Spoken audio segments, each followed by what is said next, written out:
It can be a challenge to determine what Hugh Howey is most known for.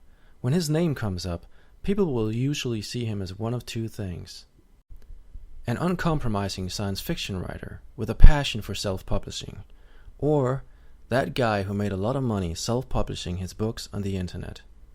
His loyal fans probably know him for a third reason: as an adventurer sailing around the world. Hugh Howey is an author who is literally living the dream. Hugh Howey was born in 1975 and grew up as the son of a small grain farmer in Charlotte, North Carolina, a kid who loved guns and thought favorably about a flat income tax.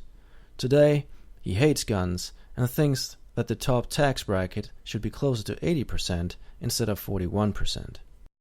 He does admit that his opinions lack consistency, which hails all the way back to his high school years. He describes himself back then as a hippie wearing Grateful Dead t-shirts, long hair, and a goatee. At the same time, he read Ayn Rand novels and believed in less government. As a boy, he dreamed about sailing around the world, and at age 12, he dreamt about writing a book. How his two childhood dreams would come to define his future.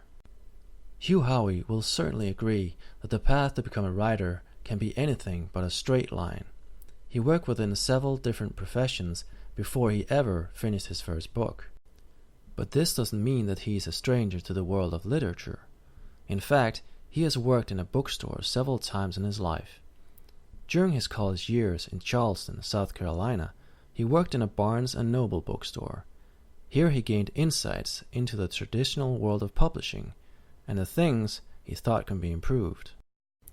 Before and after, he ventured into other, more unrelated professions, such as waiting tables, working as an audio technician, repairing computers at Computer City, working as a roofer, and he even took jobs as a yacht captain.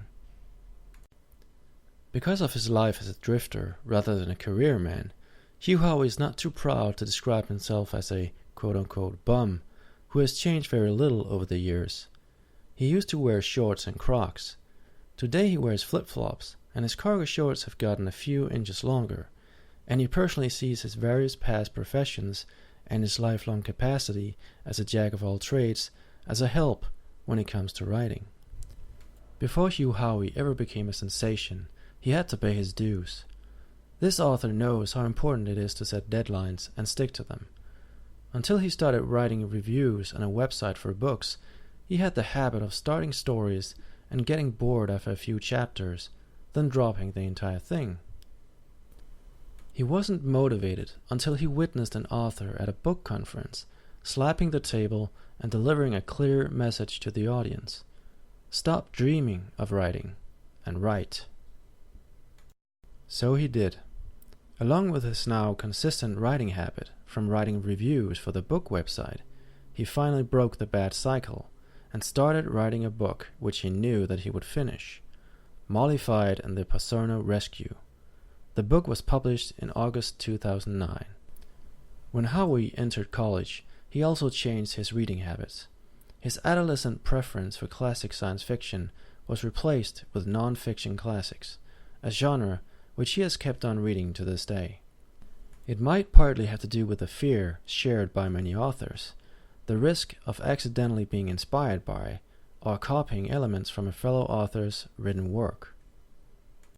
Of course, he still has his own favorites among the classics: Isaac Asimov, the Foundation series, Neil Stephenson, The Diamond Age, and Orson Scott Card, Ender's Game.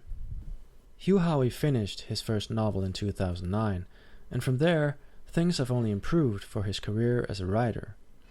Despite his literary success, he still finds the process of writing to be a challenge. I'm happy when I've written for the day. I hate the process of writing. I love having written something, so I'm always suffering through it in order to enjoy the afterglow. Like so many authors, especially those who still have a day job, Hugh Howey sets his alarm clock and gets up early in the morning to write for an hour to an hour and a half. In that time, he usually gets between 1,000 and 1,500 words added to his story. He has also learned to optimize his writing process by not updating his material, unless it is absolutely necessary. Instead, he puts more focus on the initial editing process and gets a second opinion before publishing. He finds his inspiration from current events, reading the New York Times, and non-fiction books. That and the constant daydreaming which the author claims to be doing. Hugh Howey has always wanted to write stories that are immediately fun and adventurous, but also contains a deeper meaning underneath. His ideas for a new story start with an overall message, from which he builds the characters. Yet readers should not think that they will have the message delivered to them on a silver platter, because, as Howey says, "It's okay to me if the message doesn't come across to the reader, as long as I know it's there."